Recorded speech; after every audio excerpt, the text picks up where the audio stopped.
Hello friends, इस video में हम डिस्कस करेंगे कास्केडिंग अबॉर्ट के कंसेप्ट को और समझेंगे कास्केडिंग अबॉर्ट शेड्यूल क्या होता है और कास्केड लेस शेड्यूल क्या होता है। सो दोस्तों, यहाँ पर आपको एक पर्टिकुलर शेड्यूल दिख रहा है जिसके अंदर 3 ट्रांजेक्शन्स हैं, T1, T2 और T3। सो अगर आप देखेंगे यहाँ पर T1 जो है ये राइटर है वेरिएबल ए का, देन दोस्तों T2 जो है वो रीडर है। तो यहाँ पर T2 जो है ये T1 पे डिपेंड कर रहा है, यहाँ पर डर्टी रीड प्रेजेंट है। सिमिलरली दोस्तों आप देखोगे कि ये राइटर है और यहाँ पर दोस्तों ये रीडर है, तो ये दोनों के बीच में डिपेंडेंसी है। मान लो कि दोस्तों यहाँ पर ये जो T1 है ये इस पॉइंट पे आके फेल हो जाता है कमिट करने के पहले। सो क्योंकि T2 जो है ये इसके ऊपर डिपेंड कर रहा था, तो इसके फेलियर की वजह से हमें इसे भी रोल बैक करना पड़ेगा। तो दोस्तों ये जो हमें शेड्यूल दिया गया है ये एक रिकवरेबल शेड्यूल है। क्यों? क्योंकि यहाँ पर आप देखोगे कि जो रीडर है वो राइटर के बाद कमिट कर रहा है और ये रीडर है दोस्तों जो इस राइटर के बाद कमिट कर रहा है। तो every reader commits after it's writer, तो ये रिकवरेबल शेड्यूल है। लेकिन दोस्तों देखोगे रिकवरेबल शेड्यूल में एक जो आपको यहाँ पर देखने को मिल रहा है सिनेरियो कि एक की फेलियर की वजह से मल्टीपल ट्रांजेक्शंस को रोल बैक करना पड़ रहा है। कैसे कि इवन दो इसके और इसके बीच में कोई डिपेंडेंसी नहीं थी, ध्यान से समझिएगा, T1 और दोस्तों T3 के बीच में कोई डायरेक्ट डिपेंडेंसी नहीं थी, फिर भी आप देखोगे क्या हुआ कि ये जब फेल हुआ तो इसकी वजह से इसे रोल बैक करना पड़ा, राइट। और क्योंकि ये रोल बैक हो रहा है और इसके ऊपर दोस्तों ये डिपेंडेंट है, इसलिए अगर ये रोल बैक हो रहा है तो इसे भी रोल बैक करना पड़ेगा क्योंकि इसने इसकी वैल्यू को यूज किया था। तो आप देख रहे हो एक के फेलियर की वजह से मल्टीपल ट्रांजेक्शंस को रोल बैक करना पड़ रहा है। तो दोस्तों ये कहलाता है कास्केडिंग अबॉर्ट। सो देखो क्या कहा जा रहा है कास्केडिंग अबॉर्ट के बारे में, यहाँ पर मैं आपको रिटर्न स्टेटमेंट दिखा देता हूँ। सो दोस्तों ये डिपेंडेंसी बताई गई है, ये डर्टी रीड है और ये डर्टी रीड है, ठीक है। सो देखो क्या कहा जा रहा है कि if one transaction failure causes multiple transactions to roll back, then हम लोग ऐसे शेड्यूल को दोस्तों कास्केडिंग अबॉर्ट शेड्यूल कहेंगे। अच्छा, इसका क्या दोस्तों हम लोग इसके अंदर ऐसा क्या करें कि कास्केडिंग अबॉर्ट्स ना हो। अगर आप ऐसा नॉर्मली सोचोगे तो इजीली आप देख सकते हो कि अगर मुझे ये करना है कि भाई एक के फेलियर की वजह से मल्टीपल रोल बैक्स ना हो तो डिपेंडेंसी हटा दो। डिपेंडेंसी मतलब इसे रीड करने ही मत दो। अगर ये मतलब सिंपल सी बात है, डर्टी रीड को हटा दो। डर्टी रीड को हटा दो मतलब कि जब राइटर कमिट कर लेगा ना उसके बाद ही रीडर रीड करे। सो अगर हम डर्टी रीड को ही हटा लें तो दोस्तों डिपेंडेंसी बचेगी ही नहीं समझे। जरा एग्जांपल के जरिए बताता हूं आपको तो शायद बेटर समझ जाए।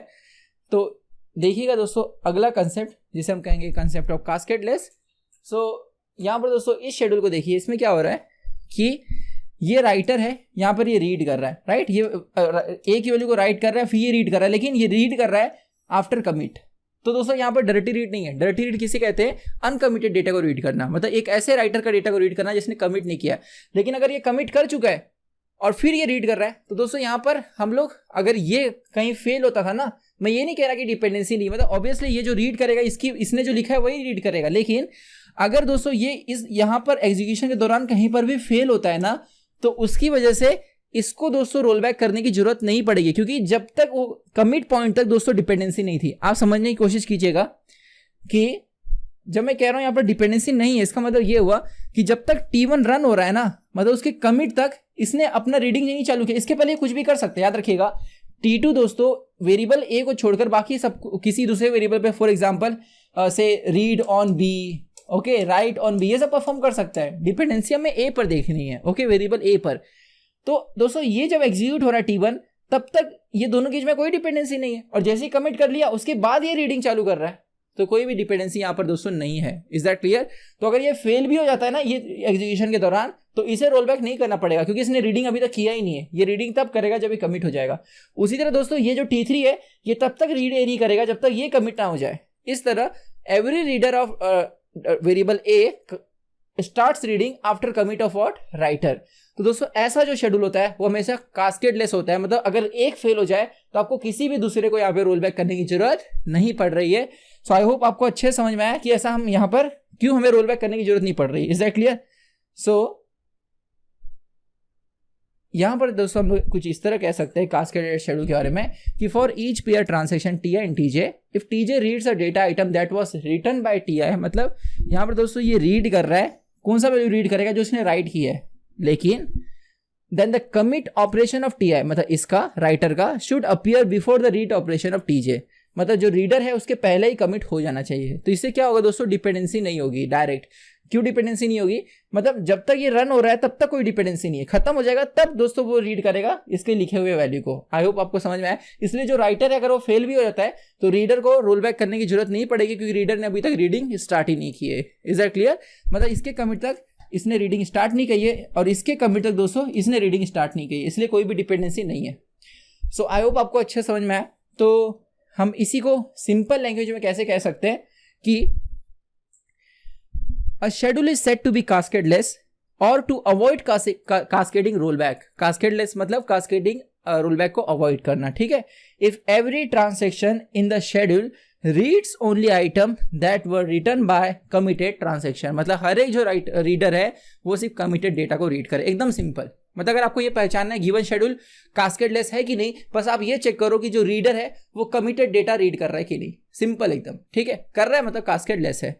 सो दोस्तों यहाँ पर अब मैं आपको जो अगला कंसेप्ट बताने वाला हूँ, देखो अगर हमारा शेड्यूल दोस्तों कास्केडिंग अबॉर्ट हुआ तो देखो एक की फेलियर की वजह से मल्टीपल को रोल बैक करना पड़ रहा है, मतलब बहुत ज्यादा यहाँ पर टाइम कंज्यूम हो जाएगा।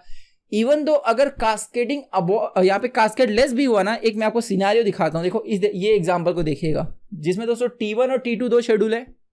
अब इसके अंदर क्या हो रहा है कि T1 जो है वो x की वैल्यू को 5 सेट कर रहा है। ये बस एक रिप्रेजेंटेशन है। wx, 5 का मतलब है write value of x as 5, मतलब x को 5 सेट कर दो। और फिर उसके बाद दोस्तों T2 जो है वो w को क्या सेट कर रहा है, x, 8, मतलब x की वैल्यू को 8 सेट कर रहा है। यहाँ पर क्या कोई डर्टी रीड है? बिल्कुल कोई भी डर्टी रीड नहीं है। यहाँ पर एक भी डर्टी रीड नहीं है, रीड हो ही नहीं रहा है, डायरेक्ट राइट हो रहा है, बिना पढ़े राइट हो रहा है। सो दोस्तों ब्लाइंड राइट कहते हैं, मतलब T2 जो है वो ब्लाइंड राइट परफॉर्म कर रहा है, सीधा राइट कर रहा है बिना लिखे। तो यहाँ पर तो दोनों में कोई डिपेंडेंसी नहीं हुई। तो इसलिए अगर दोस्तों इस पॉइंट पे अबॉर्ट हो जाता है T1 तो क्या T2 को रोल बैक करने की जरूरत पड़ेगी? बिल्कुल नहीं, बिकॉज डिपेंडेंसी नहीं है। डिपेंडेंसी तब होगी जब रीडिंग होगा, रीडिंग मतलब अगर ये रीड करेगा तभी तो इसकी वैल्यू को यूज करेगा। अगर T2 ने रीड x किया होता तब दोस्तों x जो 5 इसने सेट किया है वो T2 रीड करता था, लेकिन वो इसकी वैल्यू को यूज ही नहीं कर रहा है, वो सीधा राइट कर रहा है। आप समझने की कोशिश करना, T2 दोस्तों डायरेक्टली x की वैल्यू को 8 सेट कर रहा है बिना T1 ने जो लिखा था उसे रीड किए, इसलिए T1 T2 के बीच में कोई डिपेंडेंसी नहीं है। Is that clear? तो देखो यहाँ पर दोस्तों ये तो हुआ कास्केडलेस शेड्यूल, और ये रिकवरेबल भी है बिकॉज डर्टी रीड नहीं है। देखो डर्टी रीड नहीं है तो रिकवरेबल रहेगा, और डर्टी रीड नहीं है तो कास्केडलेस भी रहेगा, बिकॉज कास्केडलेस में हम लोग क्या करते हैं दोस्तों, डर्टी रीड को हटा देते हैं ना। कास्केडलेस शेड्यूल कैसे बनेगा? जब हर एक रीडर कमिट के बाद रीड करेगा, मतलब डर्टी रीड नहीं है। तो अगर डर्टी रीड नहीं है मतलब रिकवरेबल भी है, डर्टी रीड नहीं है मतलब कास्केडलेस भी है। लेकिन दोस्तों आप देखोगे यहाँ पर डर्टी रीड नहीं है तो कास्केडलेस रिकवरेबल दोनों है। लेकिन यहाँ पर प्रॉब्लम हो रहा है। प्रॉब्लम मालूम में क्या हो रहा है कि भाई T1 ने x की वैल्यू को 5 सेट कर दिया, ओके, और आगे जाकर वो हो जाता है फेल। और उसी बीच मतलब फेल होने के पहले T2 ने दोस्तों x की वैल्यू को 8 सेट कर दिया। Is that clear? और समझो वो कमिट होकर चला गया था, उसने कमिट भी कर लिया था सपोज। दोस्तों इशू वाले में क्या हो गया कि अगर ये फेल हो गया ना तो इसको रोल बैक कर दिया जाएगा। रोल बैक कर देंगे मतलब डेटाबेस में फिर से x की वैल्यू को इनिशियली जो था वो सेट कर देंगे। फॉर एग्जांपल इनिशियली x का वैल्यू था 100, और फिर जब ये 5 सेट करेगा तो वो 100 से 5 होगा। रोल बैक करना मतलब इनिशियल जो स्टेट था वो लेकर जाना, मतलब 100 पे लेकर जाना। तो इससे दोस्तों प्रॉब्लम क्या हो रही मालूम है क्या? ये T2 जिसने x की वैल्यू को 8 सेट किया करके ये कमिट हो गया था, उसके भी दोस्तों चेंजेस को हटा दिया गया। उसने एंड में देखो क्या हो रहा है, अगर ये सक्सेसफुल चलता था, समझ ये कमिट अबाउट की जगह कमिट होता था, तो दोस्तों राइट x, 8 जो है वो डेटाबेस की वैल्यू में x को 8 सेट कर देता था। लेकिन अगर ये फेल हो जाता है तो दोस्तों फिर से हम लोग सेट 100 पे कर देते हैं। मतलब इसने भी जो चेंज किया, T2 ने जो x को 8 चेंज किया है वो भी तो चेंज हो गया ना, मतलब T2 को बताया भी नहीं गया इसके बारे में। Is that clear? तो दोस्तों T2 का जो इफेक्ट है वो हमें रिस्टोर करने के लिए, मतलब x का वैल्यू अगर हमें 8, देखो रोल बैक तो करना पड़ेगा। अगर कोई भी ट्रांजेक्शन फेल होता है तो हम रोल बैक करेंगे, लेकिन यहाँ पर कोई डिपेंडेंसी नहीं है। इसके लिए क्या हुआ कि ये रोल बैक करते समय हमें इसे रोल बैक नहीं करना पड़ा। लेकिन हम यहाँ पे क्लियरली देख रहे हैं कि डिपेंडेंसी क्यों नहीं है, because of blind rights, right. लेकिन दोस्तों अगर हम रोल बैक कर देते हैं तो T2 ने जो भी x की वैल्यू को राइट किया था वो भी ओवरराइट हो मतलब वो वहां पर ओवरराइट हो जाएगा, राइट। तो इसलिए हमें क्या करना पड़ेगा यहाँ पर कि अगर हमें फिर से x की वैल्यू को 8 सेट करना है जो T2 ने क्रिएट किया था, तो हमें T2 को फिर से रीडू करना होगा। रीडू मतलब फिर से उसे हमें यहाँ पर एग्जीक्यूट करना होगा ताकि x की वैल्यू को 8 सेट हो जाए। आप समझ रहे कि नहीं समझ रहे कि अगर हम लोग इसे रोल बैक कर दे तो दोस्तों x फिर से 100 हो जाएगा ना, जो गलत है एक्चुअली में, क्योंकि बीच में इसके बाद इसके लिखने के बाद इसने 8 सेट कर दिया था ना। इसलिए अगर ये फेल भी हो जाता है तो क्या फर्क पड़ता है, बाद में तो T2 ने 8 सेट कर दिया था, आप समझो ऐसा, चलो एक समझते हैं इसे थोड़ा सा और एनालाइज करके। समझो ये दोस्तों कमिट की जगह, या सॉरी अबॉर्ट की जगह ये कमिट होता था, ठीक है। एक मिनट, थोड़ा अच्छे से लिखता हूं मैं। सो यहां पर सपोज ये अबॉर्ट की जगह दोस्तों कमिट होता था, मैं सी से रिप्रेजेंट करता हूं, और ये राइट करके ये कमिट करके जा चुका है सपोज। सो मुझे एक बात बताओ, तो इस सिचुएशन में डेटाबेस में वैल्यू क्या होती थी, एंड में x = 8 होती थी जो इसने सेट किया है। तो दोस्तों अगर ये फेल भी हो जाता है तो क्या फर्क पड़ता है, ये जो T2 है ये इसके ऊपर तो डिपेंड नहीं कर रहा है ना। तो T2 जो है वो लास्ट राइटर है, इसलिए लास्ट राइटर ने जो सेट किया है वही वैल्यू डेटाबेस में होनी चाहिए। उसके पहले के जो राइटर थे, अगर इसके पहले और भी राइटर होते थे उनसे हमें कोई लेना देना नहीं है, क्योंकि लास्ट डेटाबेस की वैल्यू दोस्तों वो होनी चाहिए जो लास्ट राइटर था। इसलिए इसकी फेलियर की वजह से इसके इफेक्ट को क्यों नलीफाई किया जा रहा है। इसलिए अगर हमें फिर से दोस्तों T2 ने जो सेट किया था वो वैल्यू लाना है तो हमें T2 को फिर से रन कराना पड़ेगा, मतलब रीडू करना पड़ेगा। Is that clear? तो उसमें टाइम कंज्यूम हो जाएगा फिर से T2 का। T2 बहुत बड़ा प्रोसेस है तो फिर से पूरा ट्रांजेक्शन रन करो। तो इसलिए दोस्तों जो यहाँ पे रिकवरी प्रोसेस है वो लेंथी हो जाएगी। आप समझ रहे, रिकवरी पॉसिबल है, बिल्कुल पॉसिबल है, बिकॉज डर्टी रीड नहीं है। तो रिकवरी तो पॉसिबल है लेकिन रिकवरी लेंथी हो जाएगी बिकॉज T2 को फिर से एग्जीक्यूट कराना पड़ेगा। और दोस्तों इसलिए यहाँ पर हमें क्या अगर हमें इसे इजी बनाना है तो दोस्तों हम लोग आते हैं स्ट्रिक्ट शेड्यूल के कंसेप्ट पे। तो जो दोस्तों जो रिकवरी जिसमें सबसे इजीली हो जाती है वो है स्ट्रिक्ट शेड्यूल। दोस्तों स्ट्रिक्ट शेड्यूल का कंसेप्ट एक्चुअली में क्या है कि यहाँ पर हम लोग को फिर से T2 को एग्जीक्यूट कराना पड़ रहा है क्योंकि उसके इफेक्ट को इसने नलीफाई कर दिया अगर ये फेल हो जा रहा है, राइट। तो एक काम करते हैं हम लोग कि अगर किसी भी हम लोग ऐसा करते हैं कि अगर कोई भी ट्रांजैक्शन ने पर्टिकुलर x की वेरिएबल को सेट किया ना, तो कोई भी दूसरा ट्रांजैक्शन उस x की वैल्यू को तब तक रीड या तब तक सेट नहीं कर पाएगा जब तक जो पहला राइटर है वो दोस्तों कमिट या अबॉर्ट ना हो जाए। Is that clear? मतलब आपको मैं एग्जांपल के जरिए समझाऊं तो शायद आपको ज्यादा बेटर समझेगा। यहां पर एक हम लोग दूसरा एग्जांपल लेते हैं। सो दोस्तों इस एग्जांपल को देखिएगा। यहां पर आप देखेंगे कि हमारे पास ये डेफिनेशन पे बाद में आते हैं। हमारे पास ट्रांजैक्शन है दोस्तों T1 और T2। तो T1 जो है दोस्तों यहाँ पर है राइटर और ये भी है राइटर। Is that clear? तो देखो इसने अभी तक कमिट नहीं किया है T1 ने और ये लिखना चालू कर देता है। तो होगा क्या दोस्तों, यहाँ पर अगर ये बीच में फेल हो गया तो इसके इफेक्ट को रोल बैक कर देंगे और जिसकी वजह से दोस्तों इसने जो भी लिखा हुआ है वो सब क्या हो जाएगा, लॉस हो जाएगा। नहीं समझे? अगर समझो A की वैल्यू को दोस्तों A की इनिशियल वैल्यू थी 100 और ये जो राइट कर रहा है उस समय ये 100 को 200 सेट कर दे रहा है। उसके बाद इसने राइट किया और समझो ये उसको 300 सेट कर दे रहा है। इसलिए दोस्तों डेटाबेस में फाइनल वैल्यू क्या होनी चाहिए, 300 होनी चाहिए जो इसने लिखा हुआ है, राइट। तो इसके ऊपर तो डिपेंड ही नहीं कर रहा है फाइनल डेटाबेस की वैल्यू, एक्चुअली में लास्ट राइटर पे डिपेंड कर रहा है। लेकिन अगर दोस्तों ये फेल हो गया क्योंकि हम रोल बैक कर रहे हैं तो इसलिए इनिशियल जो स्टेट था डेटाबेस का यानी 100 हम उस पर लेकर जा रहे हैं, जिसकी वजह से इसका इफेक्ट भी नलीफाई हो गया। इसलिए दोस्तों ऐसा ना हो तो हमें T2 को फिर से क्या करना पड़ेगा, मतलब फिर से एग्जीक्यूट करना पड़ेगा। और ये जब फिर से एग्जीक्यूट होगा तो ये डेटाबेस की वैल्यू क्या सेट कर देगा, फिर से 300 सेट कर देगा। Is that clear? लेकिन इसमें टाइम कंज्यूम हो जाएगा, आपको फिर से T2 रन कराना पड़ रहा है। तो एक काम करते हैं हम लोग कि इसका जो राइट है ना ये तब तक पोस्टपोन कर देते हैं जब तक ये कमिट ना हो जाए। मतलब इसके बाद का जो मैं शेड्यूल दिखा रहा हूँ उसे देखिएगा। सो दोस्तों ये जो नेक्स्ट शेड्यूल है इसमें हम लोग देखो क्या कर रहे हैं यहाँ पर।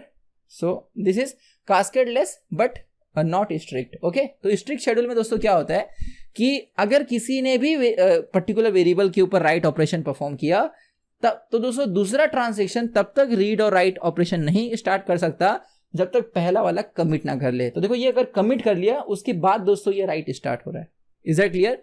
तो ये है दोस्तों स्ट्रिक्ट शेड्यूल का कंसेप्ट। तो देखो कास्केडलेस क्या बोलता है, कास्केडलेस ये बोलता है कि बस रीडिंग जो है ना, रीडिंग वो राइटर के बाद कमिट के बाद चालू करो। मतलब देखो अगर समझो यहाँ पे आर होता था ना तो ये अलाउड नहीं कास्केडलेस में। कास्केडलेस क्या बोलता है कि अगर आपको रीड करना है तो राइटर के कमिट के बाद रीड स्टार्ट करो, राइट।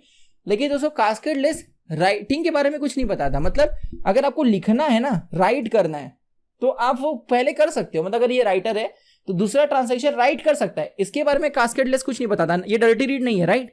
तो कास्केडलेस बस ये बोलता है कि जो रीडर है वो राइटर के कमिट के बाद रीड करे, उसके पहले अगर जो रीडर है वो राइट करना चाहता है तो राइट कर सकता है। और यहां पर जैसे आप देख रहे हो कि ये राइट कर रहा है। Is that clear? तो ये परफेक्टली अलाउड है किसमें, हमारे कास्केडलेस में। तो this is cascadeless but not strict. Strict क्या कहता है कि आप रीड भी नहीं कर सकते, आप राइट भी नहीं कर सकते जब तक जो पहला राइटर है वो कमिट ना हो जाए। तो जब ये कमिट होगा दोस्तों तब उसके बाद क्या होगा, यहाँ पर आप राइट या रीड कर सकते हो। तो यहाँ पर आप इस डेफिनेशन को कुछ गलत तरीके से मत समझिएगा। जरा मैं आपको पहले ये बता दूं कि अगर एक बार एक ट्रांजैक्शन ने किसी डेटा वेरिएबल को राइट कर दिया ना, तो उसी डेटा वेरिएबल, थोड़ा सा अच्छे से लिखता हूं, सपोज यहां पर सी, अगर दोस्तों मेरे पास एक ट्रांजैक्शन T1 है, उसने वेरिएबल A के ऊपर कुछ राइटिंग परफॉर्म की, इज इट क्लियर? तो जिस पॉइंट पे परफॉर्म की ना, उस पॉइंट के बाद कोई दूसरा ट्रांजैक्शन उस वेरिएबल पे रीड या राइट नहीं कर सकता। कोई भी दूसरा दोस्तों ट्रांजैक्शन से TI उसी वेरिएबल पे रीड और राइट नहीं कर सकता जब तक ये कमिट ना कर ले, जब तक ये कमिट ऑपरेशन ना कर ले। हाँ, मैं फिर से बता रहा हूं कि ये जब लिखेगा उसके बाद से, हाँ, उसके पहले दोस्तों कुछ भी हो सकता है। मतलब उसके पहले कोई भी दूसरा transaction read on variable A और राइट ऑन वेरिएबल A कर सकता है। Is that clear? मतलब अगर कोई ट्रांजैक्शन दोस्तों राइट करता है तो उसके बाद से कोई दूसरा ट्रांजैक्शन रीड और राइट उसी वेरिएबल पे नहीं करना चाहिए, अगर ट्रांजैक्शन जब तक कमिट ना हो जाए। उसके पहले कुछ किया है उससे हमें मतलब नहीं है। Is that clear? हाँ, अगर इसके पहले दोस्तों इसने राइट किया है तो कोई दूसरा उस पॉइंट के बाद रीड या राइट परफॉर्म नहीं कर सकता। अगर ऐसा होता है तो दोस्तों वो क्या होगा, वो भी स्ट्रिक्ट नहीं होगा। Is that clear? मतलब देखो एग्जांपल लेकर बताऊं तो शायद आपको ज्यादा अच्छे से समझ जाए। सी दिस, कि समझो मेरे पास एक ट्रांजैक्शन है T1, वो रीड एक करता है। Is that clear? दूसरा दोस्तों ट्रांजैक्शन है वो भी रीड ए करता है। फिर इसके बाद दोस्तों ये राइट ए करता है। अब जैसे इसने राइट कर लिया ना, इसके बाद कोई दूसरा ट्रांजैक्शन दोस्तों रीड और राइट ए पे नहीं कर सकता। तो जब ये कमिट हो जाएगा ना, जब ये कमिट हो जाएगा तभी उसके बाद ये T2 दोस्तों वेरिएबल ए के ऊपर या तो रीड कर सकता है या तो राइट कर सकता है। लेकिन आप देखोगे कि इस राइट के पहले उसने रीड किया था वो चलेगा, लेकिन एक बार राइट हो गया ना उसके बाद आप कुछ नहीं कर सकते। Is that clear? जब तक कमिट ना हो जाए। वैसे एक और एग्जांपल आपको बताऊं, जैसे T1 है और T2 है। तो T1 ने राइट किया, या यहां पर हम थोड़ा बैक जाते हैं। सो अगर दोस्तों समझो T2 ने राइट किया, तो एक बार इसने राइट कर लिया ना, तो जो बाकी के बचे हुए ट्रांजैक्शन है दोस्तों, वो ना तो राइट कर सकते हैं, वो ना तो रीड कर सकते हैं, जब तक ये कमिट ना कर ले। Is that clear? ये भी आपको ध्यान देना है। मतलब एक ट्रांजैक्शन जब राइट परफॉर्म कर लेगा किसी वेरिएबल पे, तो कोई भी दूसरा ट्रांजैक्शन उसके बाद के पॉइंट से, मतलब उस टाइमलाइन के बाद, उस टाइम के आगे उस वेरिएबल पे रीड भी नहीं कर सकता और राइट भी नहीं कर सकता। सो आई होप आपको ये अच्छे से क्लियर है। तो डेफिनेशन देखो क्या कहा जा रहा है कि if a value is written by a transaction, then if a value is written by a transaction cannot be overwritten by or read by other transaction until transaction is either aborted or committed। मतलब अगर किसी transaction ने दोस्तों एक value को क्या किया, right किया है, तो दूसरा उसे ओवरराइट या रीड नहीं कर सकता जब तक वो ट्रांजैक्शन कमिट ना हो जाए या अबॉर्ट ना हो जाए। ओके, दोनों में से कोई भी, मतलब फेल हो गया तो भी चलेगा, लेकिन जब तक कोई दूसरा जो राइटर है वो चल रहा है, चालू है, तब तक भाई उसने जो वेरिएबल को राइट किया है ना, उसको यूज कोई नहीं कर सकता। ये है स्ट्रिक्ट का कंसेप्ट। और इससे फायदा क्या होने वाला है दोस्तों? इससे फायदा ये होगा कि अभी जो मैंने आपको बताया कि रीडू हमें करना पड़ रहा था ना, कि अगर ये ट्रांजैक्शन दोस्तों यहां पर आप देख रहे थे कि ये वाला अगर यहां पे कहीं फेल हो रहा था, तो जब ये रोल बैक हो रहा था तो इसका इफेक्ट भी दोस्तों क्या हो जा रहा था, नलीफाई हो जा रहा था, राइट? लेकिन यहां पर ऐसा नहीं होगा। अगर दोस्तों ये यहां पर कहीं पर भी फेल होता है तो दोस्तों इसका इससे कोई लेना देना नहीं है। ये बाद में उसके बाद राइट कर रहा है ना, तो इसका इफेक्ट नलीफाई नहीं होगा, क्योंकि ये राइट ही बाद में करेगा। Is that clear? तो जरा एक बार फिर से एग्जांपल लेकर बता देता हूं, शायद आपको अच्छे से समझे। कि अगर दोस्तों अगर ए का वैल्यू इनिशियली समझो 100 है, ठीक है, और ये 200 सेट करता है और ये 300 सेट करता है, तो अगर दोस्तों ये राइट करने के बाद समझो फेल हो जाता है, तो ठीक है, फेल हो गया, कोई बात नहीं। आगे जब दोस्तों ये T2 तो अभी तक रन हुआ ही नहीं है, ये जब मतलब उसने राइट ए किया नहीं है, तो जब ये राइट ए करेगा, इसके पहले ये कुछ भी कर सकता है on other variable. For example read B कर सकता है, ओके, राइट बी कर सकता है, मतलब दूसरे वेरिएबल पे कोई भी ऑपरेशन होते रहेगा, उससे हमें मतलब नहीं। लेकिन अगर दोस्तों ये यहां पे फेल हो जाता है तो इसका दोस्तों कोई लेना देना नहीं है, क्योंकि ये कमिट के बाद चालू हो रहा है ना। तो इवन तो अगर ये फेल भी हो गया, कमिट नहीं हो, समझो ये अबॉर्ट हो गया, सो दोस्तों उस टाइम के बाद ये राइट करेगा और वैल्यू क्या हो जाएगी यहाँ पर डेटाबेस में 100 से 300। इसलिए लास्ट वैल्यू दोस्तों वही सेट कर रहा है जो लास्ट राइटर है। लेकिन इस केस में क्या हो रहा था कि अगर इसने 200 सेट किया और इसने दोस्तों 300 सेट किया और 300 सेट करने के बाद ये यहाँ पर फेल हो जाता है, तो रोल बैक करने के बाद ए का वैल्यू फिर से दोस्तों सेट हो जा रहा है 100 पे। मतलब इसने जो 300 किया था वो भी लॉस हो जा रहा था, और इसलिए अगर हमें फिर से 300 पे लाना है और लाना ही होगा क्योंकि ये लास्ट राइटर दोस्तों डेटाबेस की जो वैल्यू सेट किया है उसकी इफेक्ट को फिर से लाना होगा, तो इसे हमें रीडू करना पड़ रहा था, लेकिन यहाँ पर हमें वो करने की जरूरत नहीं है। Is that clear? तो ये दोस्तों होता है यहाँ पे रिकवरी इजीली, मतलब कम टाइम कंज्यूमिंग है, जबकि यहाँ पर ज्यादा है। Is that clear? So I hope आपको दोस्तों अच्छे समझ में आया क्या है स्ट्रिक्ट शेड्यूल का कंसेप्ट। तो स्ट्रिक्ट शेड्यूल आपको अच्छे से अगर समझ चुका है तो एक बार फिर से मैं आपको बता दूं इसके कंसेप्ट को डेफिनेशन के तौर पे। सो दोस्तों आगे क्या कहा जा रहा है कि on a cascadeless schedule a transaction T2 can not read a value capital A of variable A if a transaction T1 wrote A before that and did not commit. मतलब अगर कोई ट्रांजैक्शन T1 A को right करता है और वो commit नहीं किया है तो कास्केडलेस में कोई दूसरा ट्रांजैक्शन उसे रीड नहीं कर पाएगा, राइट? मतलब डायरेक्टली रीड प्रेजेंट नहीं होता कास्केडलेस में। और एडिशन स्ट्रिक्ट में क्या होता है कि on a strict schedule T2 also would not be able to write A after T1 wrote इट। मतलब स्ट्रिक्ट में क्या होगा कि देखो कास्केडलेस में बस रीड नहीं करना चाहिए, राइट चल सकता है। मतलब जो यहां पर दोस्तों अगर किसी ट्रांजैक्शन ने वैल्यू राइट कर लिया तो उसके बाद कोई दूसरा ट्रांजैक्शन रीड नहीं कर सकता जब तक ये कमिट ना करे, लेकिन दूसरा ट्रांजैक्शन राइट कर सकता है जैसे यहां पर हो रहा है, तो दिस इज कास्केडलेस। तो यही चीज यहां पर हटा दी जाती है स्ट्रिक्ट में। स्ट्रिक्ट में राइट भी नहीं कर पाएगा, मतलब जब तक ये कमिट नहीं कर ले राइटर तब तक ना तो रीड होगा ना तो राइट होगा। हाँ मतलब एक चीज अलाउड है कि इसके राइट करने के पहले T2 जो है उसने हो सकता है रीड परफॉर्म किया हो। सो वही लिखा गया है even if it read a before T1 wrote इट। मतलब अगर T1 राइट कर लेता है तो उसके पहले जो है वो रीड किया रहेगा, वो चलेगा, लेकिन रीड करने के बावजूद दोस्तों आगे अगर T1 राइट कर देता है तो T2 फिर से राइट परफॉर्म नहीं कर सकता अगर T1 कमिट ना करे। मतलब ये कमिट करने के बाद ही जो है दोस्तों वो हमारा T2 जो है वो राइट परफॉर्म कर सकता है। ये लाइन का मतलब वो है। Is that clear? सो दोस्तों ये था स्ट्रिक्ट शेड्यूल का कंसेप्ट। इसके पहले मैंने आपको बताया कास्केडलेस शेड्यूल का कंसेप्ट, कास्केडिंग अबॉर्ट का कंसेप्ट। आइए हम लोग नेक्स्ट वीडियो में तीनों के कंसेप्ट को कंबाइन करके इसका सेट डायग्राम देखते हैं कि कौन किसका सबसेट है।